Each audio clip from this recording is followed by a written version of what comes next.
Okay.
Let's go ahead and call this committee meeting of the Finance Committee to order at 2:33 p.m.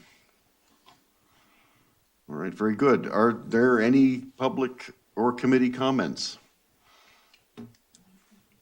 Okay, I don't see any. Let's move to item 3, fraud risk discussion. Who'd like to tackle that? We have nothing to report. Sounds good. That does sound good, doesn't it? All right. Item number 4, SRF loan application assistance.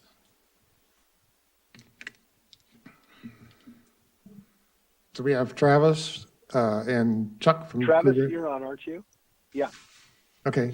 Yes. You I should am have on in front of the you a couple of spreadsheets that Krieger and Stewart presented. So Travis will go through those, walk you through them. Travis, we gave control to you. All right, my screen should be sharing.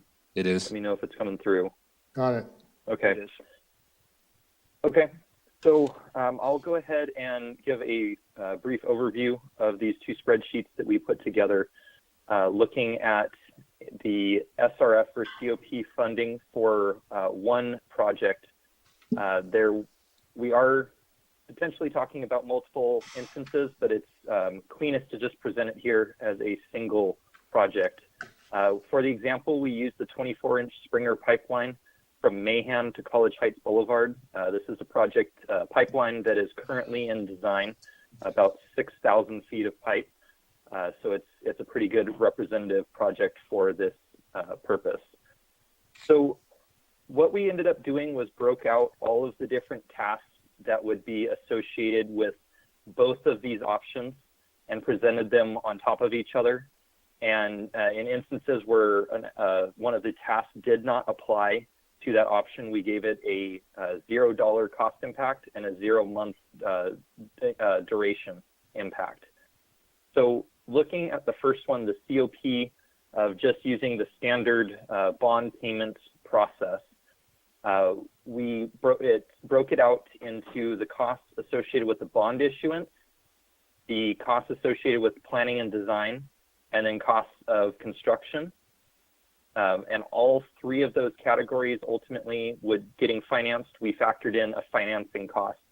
That one is a 20-year bond at 4.19% interest, with repayment beginning immediately.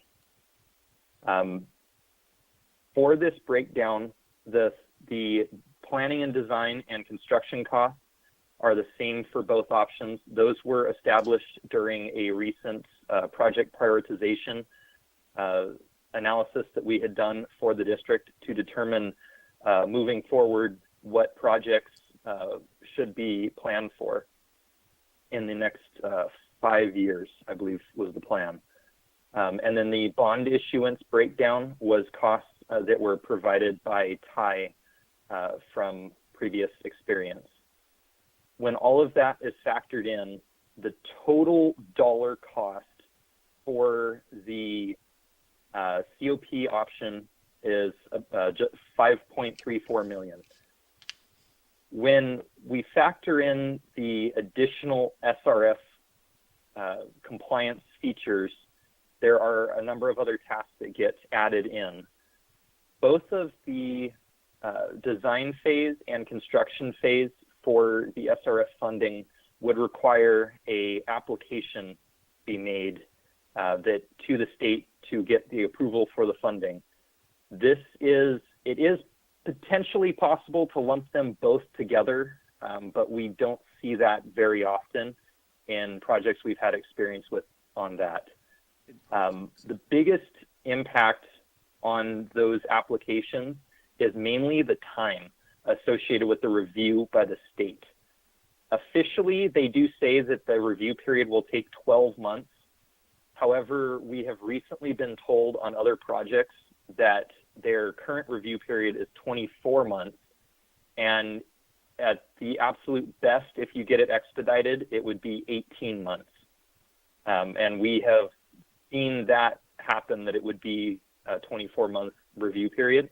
So that is what we were presenting here, kind of a worst case scenario for those overall review period times.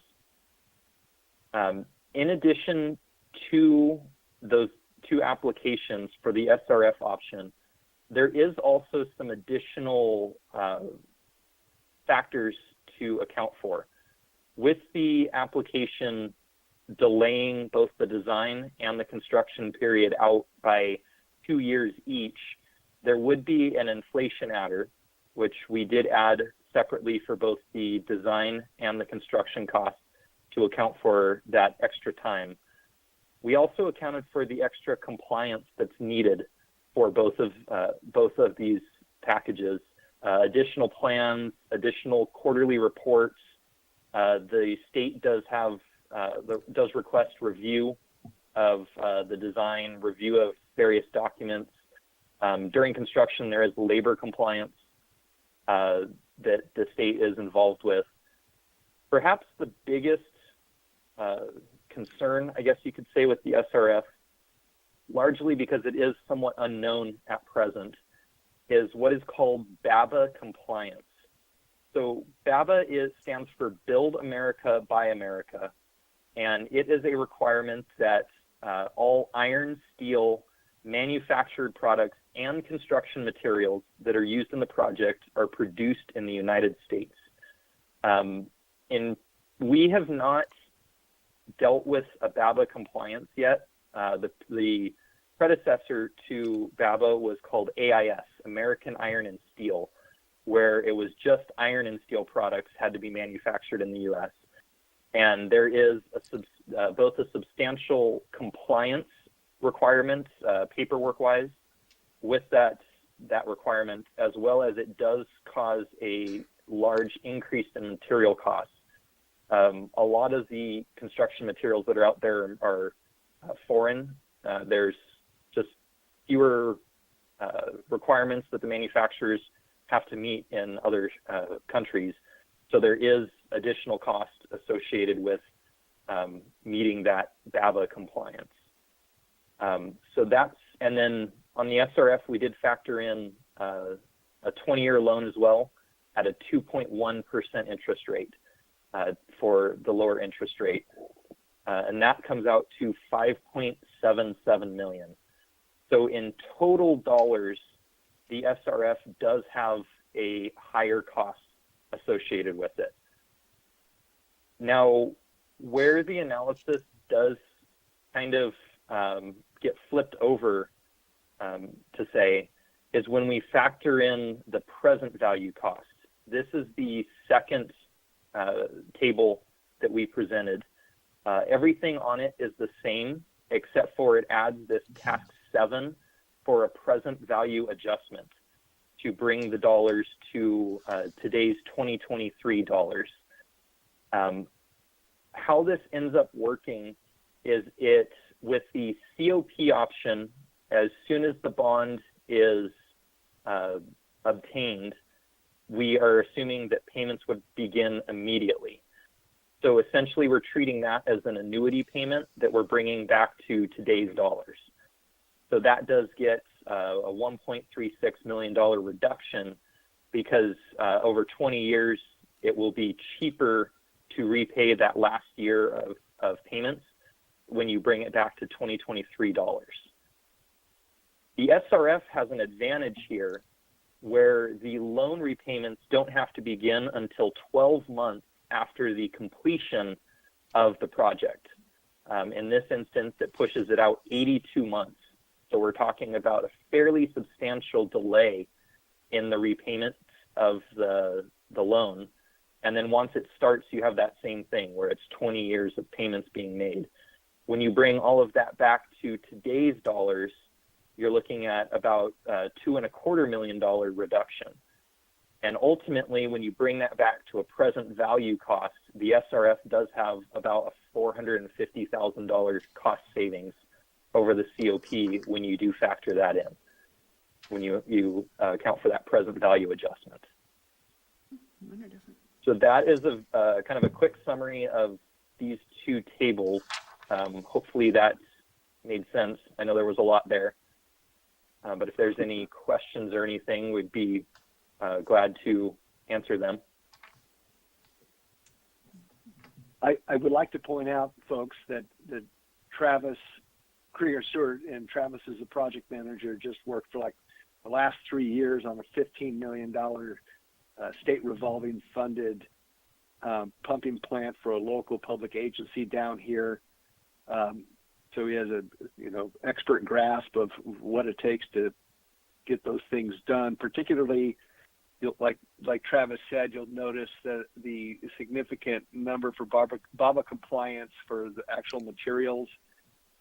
We were barraged with not requested information from the suppliers and the contractors on that job about the American Iron and Steel, which is, like Travis said, a subset of this, and that availability of those components is problematic, and it can therefore be more costly. This is, and they don't waive much.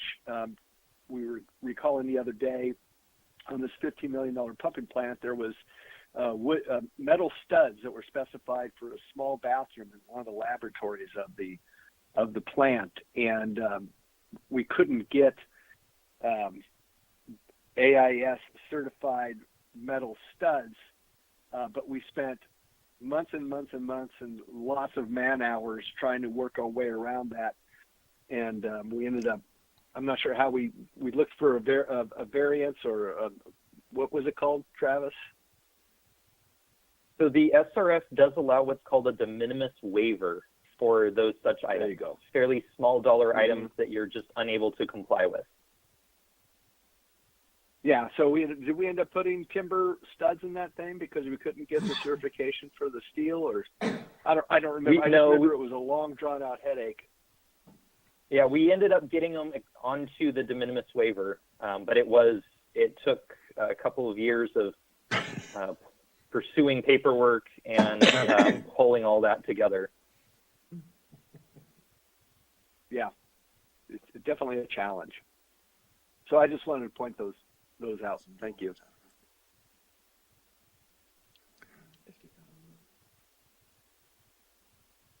Are we ready to take comments and questions? Yes. Okay. Sure. Have you had any experience working with one of the so-called dedicated state revolving fund coordinators, or has all of this been internal to Krieger and Stewart in terms of the coordination of the state revolving fund? So we do have a second project right now that's just getting started for the SRF loan process. It is a 6-mile long pipeline, so somewhat similar to this example. The design portion was done under the owner's own budget. But now that we're at the construction, they were looking to get SRF funding. So we're right at the construction phase application portion of this. We have been working with a entity that works just with disadvantaged small rural communities, and they're the experts, the technical experts that are available for this process. They are very knowledgeable on the overall procedure and what it takes to get the SRF funding across the line. I believe they are being provided in that case at no cost to the client because of the rural nature of the location of the project. However, they have been very slow because they're very overwhelmed by a number of projects they have. Their project manager is on, I believe, 10 to 15 projects at any given time that he's going through that application process.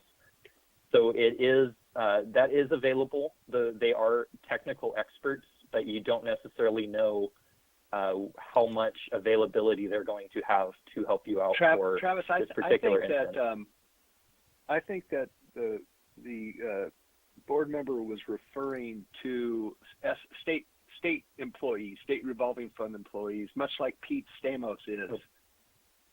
So Actually, to answer your question, Stan, let me clarify.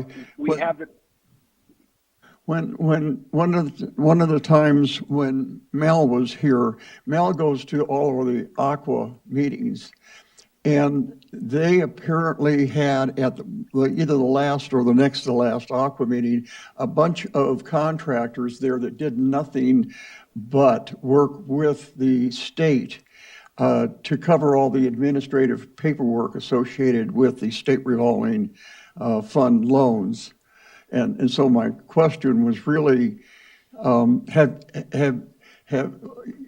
you always done your own internal in-house coordination of the loan, or have you ever worked with one of these so-called experts that know in theory how to work the paperwork issues? we've done it. I think we've done it directly, Stan. We've assisted our clients in preparing the documents for the applications. And also, as I said, for a number of pretty big jobs, we've been the people that are performing the actual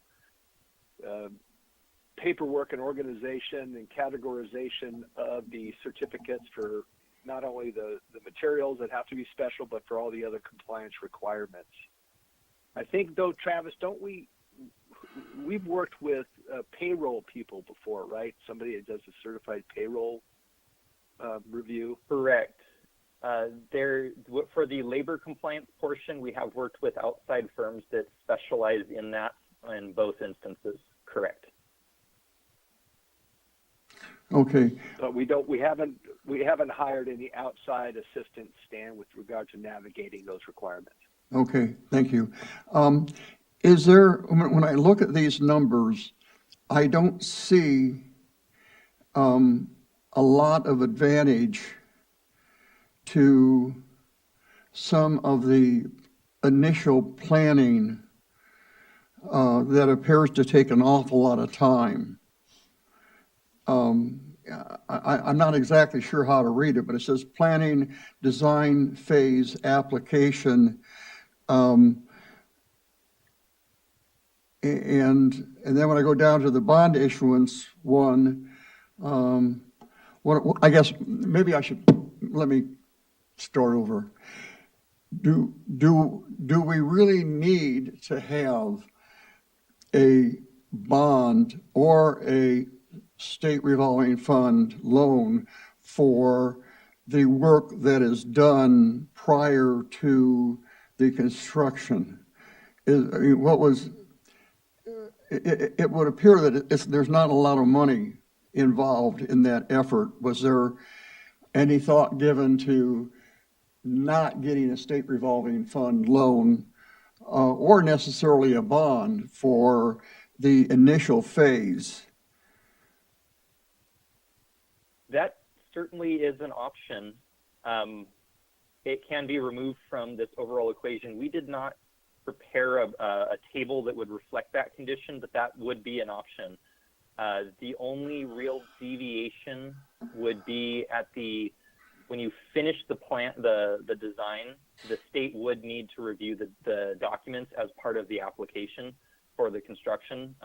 But that initial part could be performed without the funding. So yes, that is an option as well. But we would also have to reevaluate the budget, because as the budget stands for those CIP projects, all of it was planned to be financed either through the bond or through SRF funding. Well, yeah, that might have been the plan before we actually looked at what the data says makes sense. We just have to do what makes sense to us now, for whatever reason. When I look at these schedules, I look at it and I say, oh my God. It's hard to believe that the state, is actually doing this. This, in my mind, these are federal funds that are given to the state for the state to distribute. And it would appear that all they're doing is creating additional roadblocks. I believe that somewhere along the discussion or the initial discussion, there was a comment that something that used to take 12 months is now taking 24. Elaborate on that, Correct.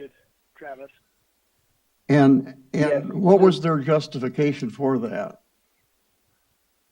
So yes, so that is the application review periods for both the design application and the construction application. Officially, the website does state it's a 12-month review period. However, they told us that it would be 24. Part of the reason that it does take even 12 months is there's so many different departments that have to look into it that have to review the application for various reasons. Does the project meet the intent of the SRF funding? That has gotten a little bit easier over the years, but it is still something they must look at. There's technical review. If the project is designed optimal or the proposal of what to design is optimal, there's quite a bit that goes into all of that. The reason for the increase to 24 months wasn't really described to us in great detail, but they did say that the project manager that had been assigned to it had a number of other jobs, so he was kind of swamped as well. I believe it's largely a shortage of staffing available for moving the process along. That seemed to be the one kind of common theme in everything we've heard, but they haven't come out and stated exactly why it takes twice as long as what they had originally stated it would take. It just seems to me that the federal government providing the money, at least most of it, and the state might provide some of it, that they're going to try to get that money out in a reasonable manner, and that doesn't seem reasonable. I would like to see us save money, but I don't see this schedule being good at all.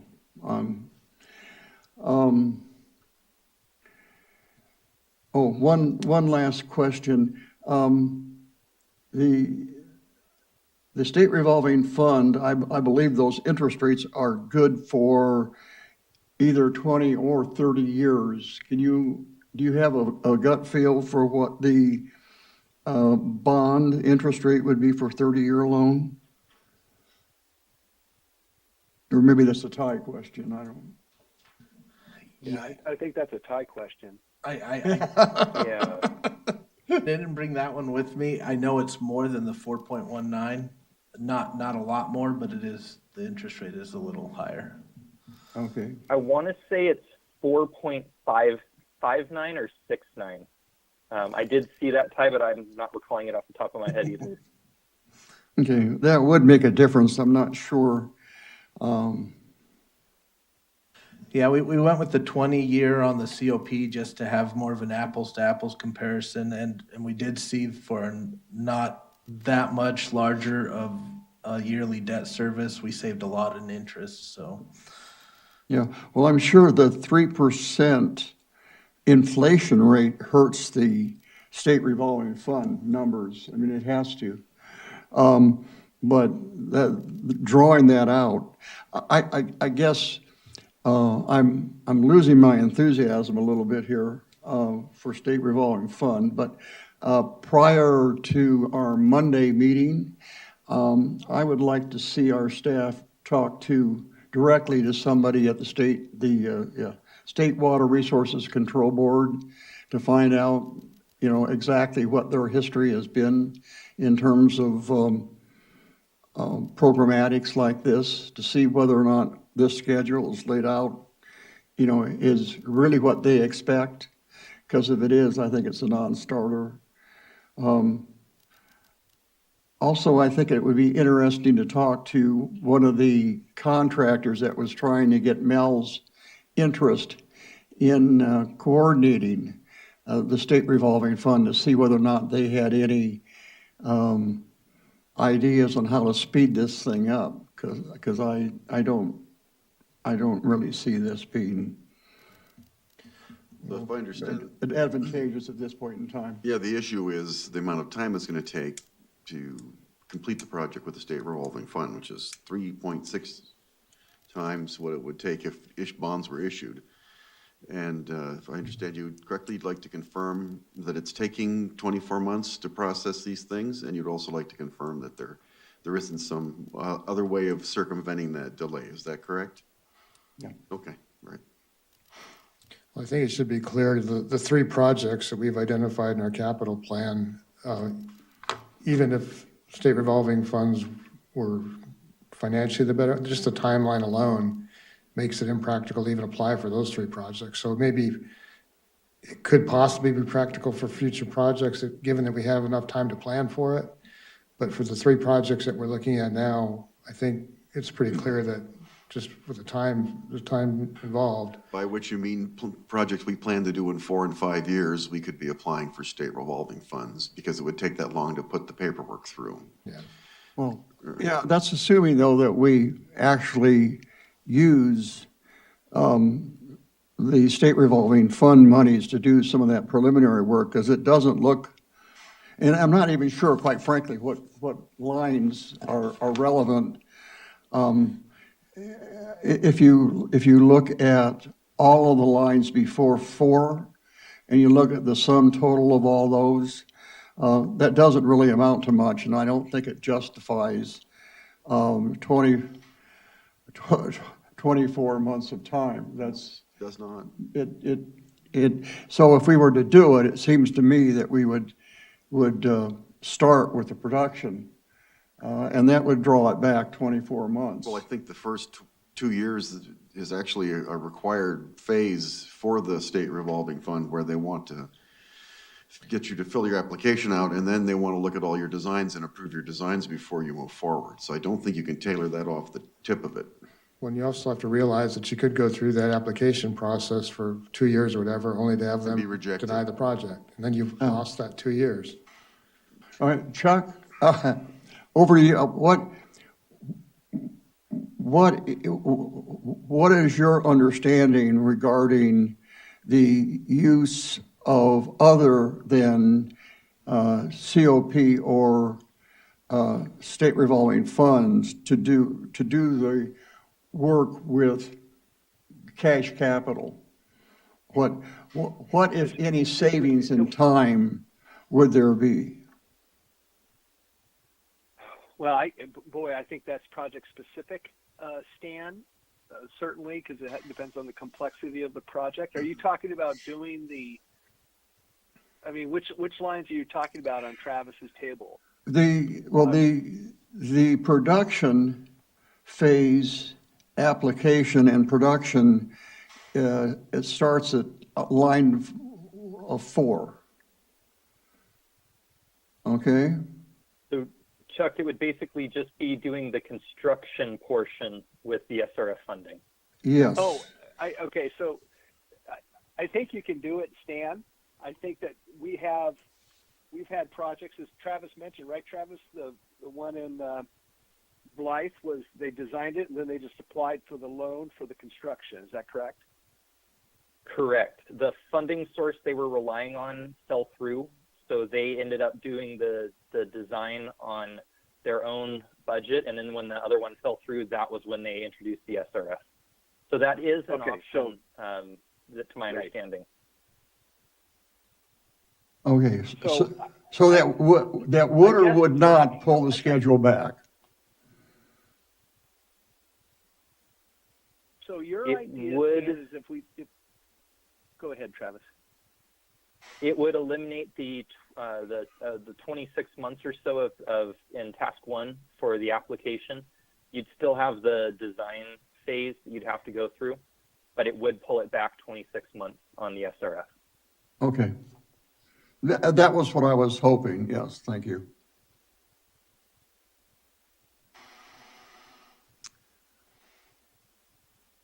It looks like the state revolving fund is nice if you're unable to issue a bond at a reasonable price, but for our circumstances, I agree with you. I don't have much enthusiasm for the state revolving fund.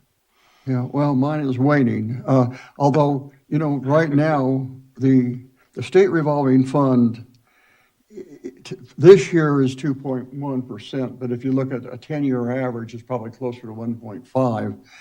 And I believe that the COPs that we've had in the past were closer to 5 than they were 4.19.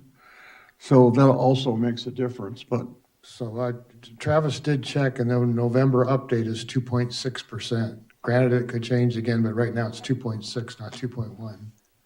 oh. Well, I actually was expecting it to go up higher than 2.1, just because of, the rule is they have to have an interest rate that is less than half of what the state is getting bonds for, buying bonds for, so less than half, so, okay. So, but on the other hand, I guess my feeling is we wouldn't be looking at getting a construction loan for at least a year anyway. And by that time, hopefully it would be down, but whatever, let's hear what the state has to say about what they really think is in the cards, as well as contact. And Mel probably has some business cards for some of the independent coordinators. I'm not sure why they could do it better, but who knows? I think you'll So find. to clarify, Travis, we know that the website says 12 months. Our direct experience was 18 months. Our connections at the State Water Resources Control Board that are administering the SRF have told us, these are the program managers, project managers for the state have told us it's more like 2 years. That's what our source was. I just want to make sure that was clear. Can you tell us where your source was located in general terms that won't get them in trouble? I'm assuming it was the State Water Resources Control Board. I'd like to think Person. so, yeah. Is that correct? Correct. Okay, the project that you were talking about with him, was that a simple or a complex project? So there's actually there's two that Chuck was referencing. The one that was 18 months is a pipeline, very similar to this. It's longer. It's 6 miles. This one's approximately 1. But that one was essentially to address toxic water source for a desert community. So very urgent, very important project. That one, they agreed to expedite it, and it took 18 months. The other one that was 24 months is a treatment plant for a little desert community, kind of in the same general area. And that one did take every bit of 24 months, was our actual experience. Yeah, I guess. I was not involved in that one, but we were as a company. Yeah, I'm just thinking that a water line that's replacing an existing water line ought to be a very simple project. If it was a new water line that hadn't there, wasn't replacing an existing water line, then you've got some other problems you got to deal with. But this is a simple project. I don't think the delay is due to complexity. I think it's due to the state having insufficient staffing. Yeah. If we're looking Okay. for a recommendation, I think that we should just go ahead and try to issue some bonds. And if we have a project 4 or 5 years from now that could use state revolving funds, then we could start the process for that. But to get this work underway, I can't see having a if- project take 3 times longer than it needs to. If indeed they continue to have a 24-month Yeah, design phase, I would agree with that. I just got to think that somebody at the state's going to wake up one of these days and somehow, I know, you've been here long, you know, Stan. yeah. God bless your optimism. And this is, I agree with how you. does, I'd how like to does see anybody that. get anything done? I don't know. I have no idea. I Oh, have no Lord. idea. Okay, I think we've run it into the ground. Okay. We're in complete agreement. Okay. So just to be clear, does this need to go onto the agenda for Monday's board meeting, or are we putting it to rest here at the committee level? Oh, I think we need to present it to the board. Okay. And I would like to have our staff contact both the State Water Resources Board as well as one of the people that Mel, or one of the guys that Mel was, or were trying to sell Mel their wares, just to make sure that we, it's just hard for me to believe that anything could take that long. What my esteemed I- colleague means to say is that we need to brief the board as to what we've discovered, Sure. that it's not made us enthusiastic if indeed the numbers are correct. And while he understands the expertise and speciality of our consultants, he's hoping we might find somebody else to confirm their judgments so we can put this to rest and then move on to doing bonds. And if this really is the situation, I think what we need to do is go to Aqua or whoever the right people are, and see if we can't get something fixed, because system's broke.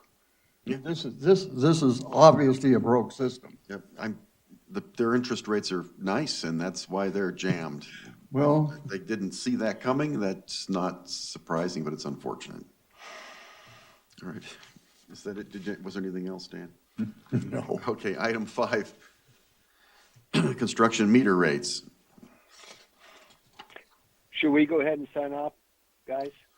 As you wish, unless you, Unless you want to do it pro bono. and there they go. See you later. Thank you, gentlemen, for your time. Okay, no problem. We'll talk to you guys later. Thank you. Thanks, Chuck. Yes, thank you.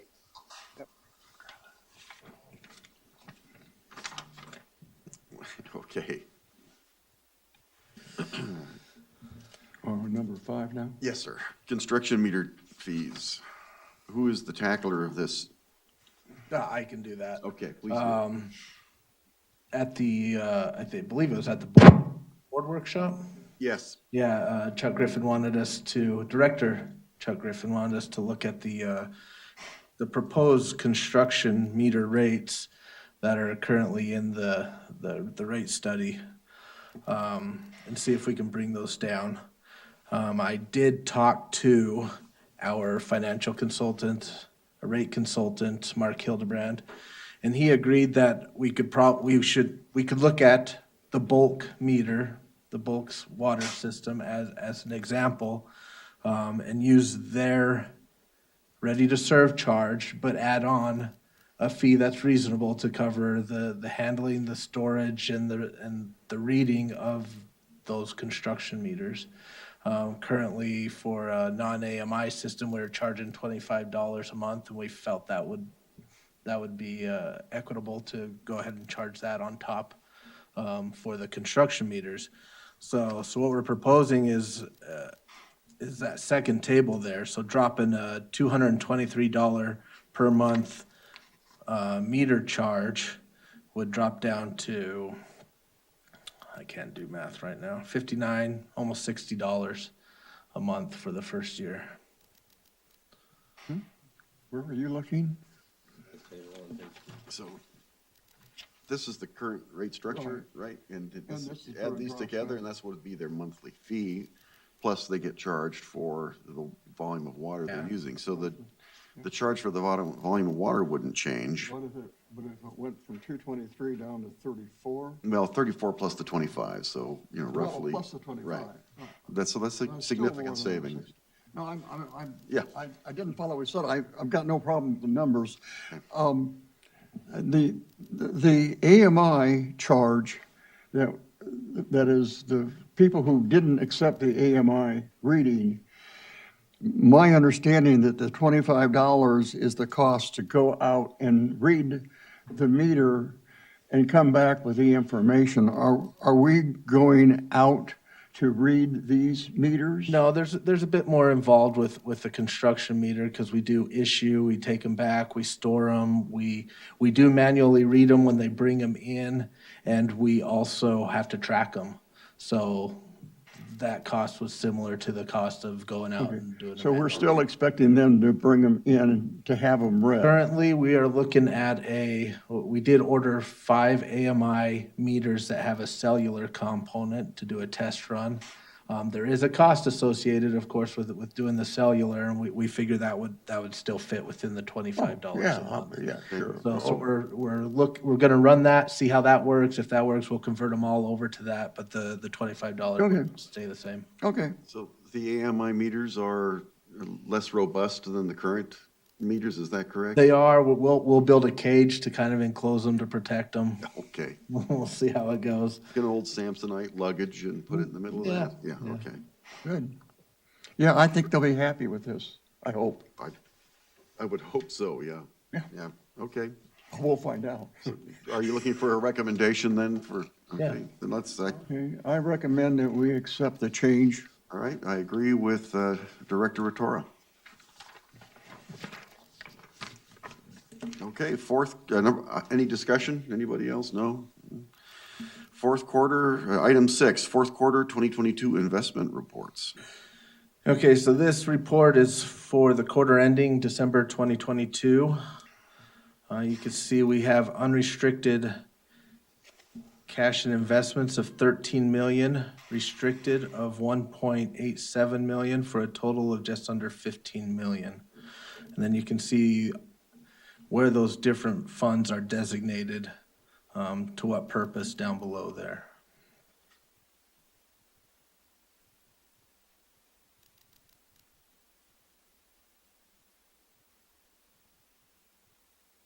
Okay. Director Rotora, any questions? No, it looks good to me. Okay, very good. Any other comments or questions? All right, then let's move to item 7, financial statements, January 31, 2023, preliminary.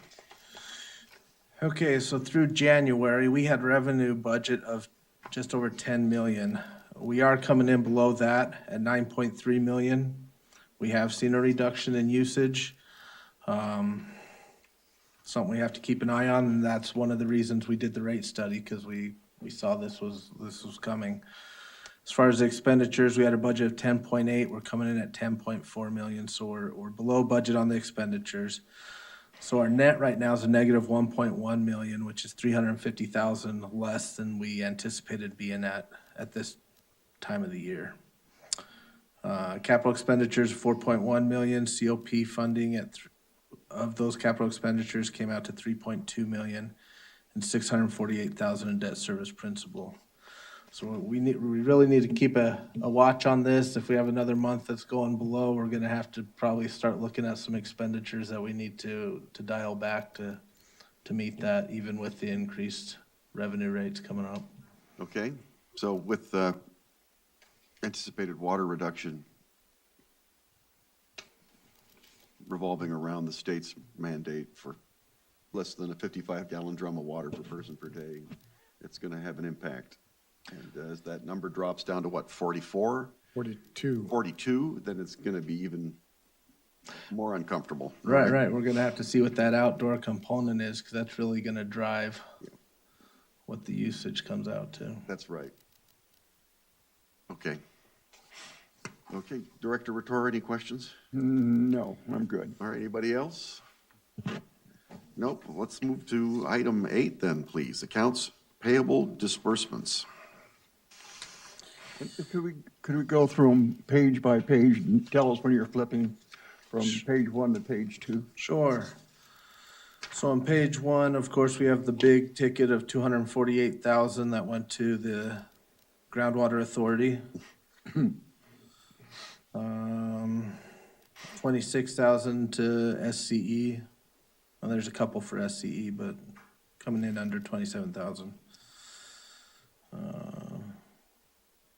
Really big ticket items on the front page. 61,000 for taxes? Yeah, payroll taxes. Yeah, okay. The groundwater authority, that's both the pumping fee and the replenishment fee? Yes. Okay, are you moving to the next page then?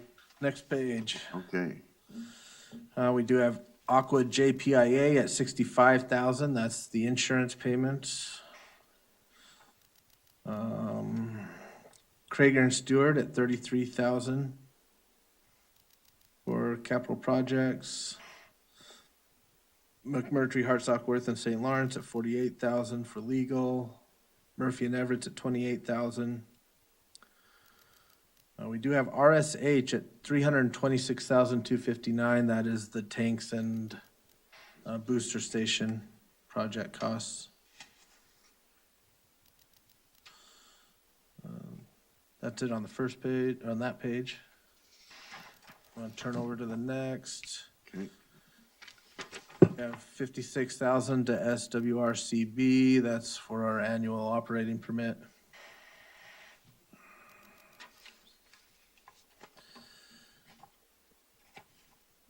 That's all on that page. Next. This was a smaller pay run. There's nothing really on the first page. So the very last page, we've got Ferguson Waterworks at 26,000. I believe that's some meters we had and other, you know what else we bought from Ferguson? Yeah, it's all bases for the base replacement program. 60,000 for Krager and Stewart. Got another RSH invoice for 308,000.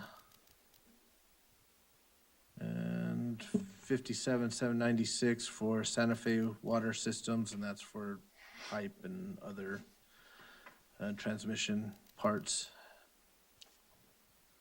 Okay. That's it. Director Rator, any questions? No, sir. Okay. I'm good. All right. Anyone else? I All right, do very need a good. recommendation on that one. To approve it. Yeah. Oh, I recommend that we approve to approve it. I'll second that. Okay. So done.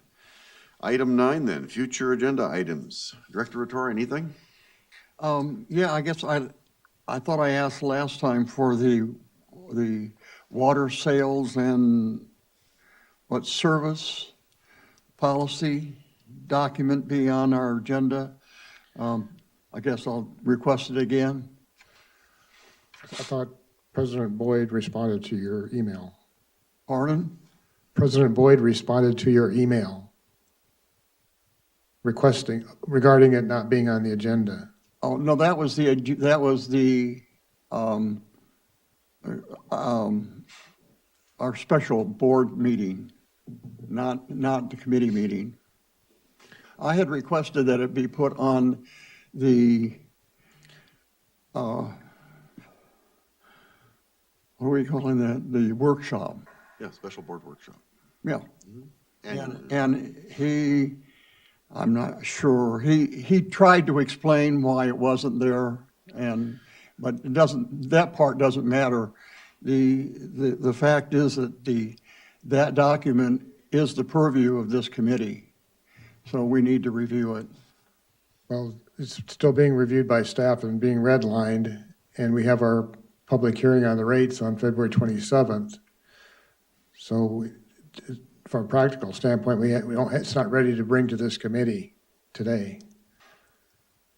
Well, I understand you're not ready, but what I'm saying is it is one of the documents that's under the purview of this committee. So we do need to look at it. Well, I'm saying is it's not ready for us to review yet, because it's not, they haven't finalized their first draft. Once the draft is done, then it would be ready for review. Right. Well, yeah, but I think what Don is implying without saying it is he wants to pass the document at the same time that we're doing our rate study. Unless you want to have a special finance committee meeting, I suppose, that's, Well, we won't know that until we see the red line document, will we?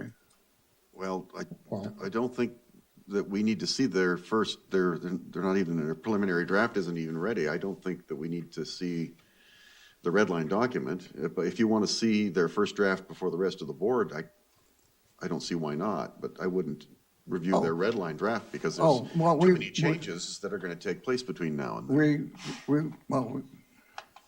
I guess I don't really care about the format.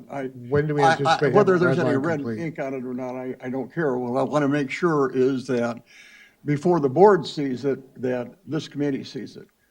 Okay, so maybe we should schedule a special committee meeting prior to review the first draft as prepared by staff prior to the regular board meeting. Prior to the public hearing on the Yes, sir. 27th. That's right. If that's possible. Okay. Yes, I know, time and money.